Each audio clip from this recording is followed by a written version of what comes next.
I always think of the words, the ministry of presence, and just being with someone, knowing that you don't have to find the perfect words to say. Uh, there's not the right thing to do, but just being there, being a shoulder for them to cry on, to express what they're going through without any judgment or pushback. Not saying things like, oh, you'll get over this, or it's okay. God wanted your loved one. God called your loved one home for a reason. Even if the person you're with would feel that way if they were talking to someone else, you don't want to say it because they can be hurtful, even when we're Sure. trying to be most helpful. That, and I tell folks, don't say, what can I do for you? How can I help?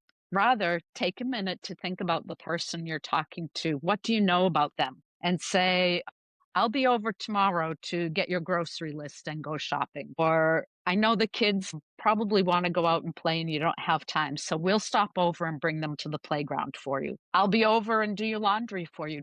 Be specific and tell them that you're going to do that, because it's easier for someone to say, okay, and let you come do that than it is for them in their chaotic mind um, to think about what needs to be done. Or to even ask. It's so hard for us to ask. It's always very helpful to be the hands and feet of Jesus, right? And Yes. go do whatever needs to be done, whether it's babysitting, whether it's a parent night out, or doing laundry, or going grocery shopping, or walking the dog, or there's 1,001 things that goes Right? on in keeping a household afloat that we can immediately do because we do those things ourselves, and so we can offer our hands and feet and our compassion and our love to people. That is so very true. What lessons about living have you learned from walking beside the dying?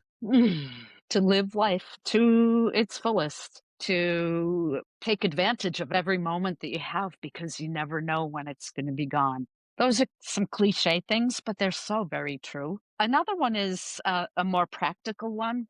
I tell people, think about what you want at the end of life. And folks say, I don't need to think about that. I'm not sick, I'm young, whatever. But you don't know when life is going to change in an instant for you. You don't know when you might get a terminal diagnosis and be given a very short time to live. You don't know when you're going to be in a traumatic accident and decisions need to be made. And they're not just the medical decisions about do not resuscitate or would I want a feeding tube, but they are decisions about how do you want to spend the end of your life? Would you want to be in a hospital or be at home when you're taking your last breaths? Do you want to be surrounded by family? Could be little things like for me, and I've written these things down. I love the power of touch. Touch is so healing and comforting, but do not rub me like this. That's for me, that's like nails on a chalkboard. Right? So it Right, can be the right, little things that you're aware of that you wouldn't want happening. right.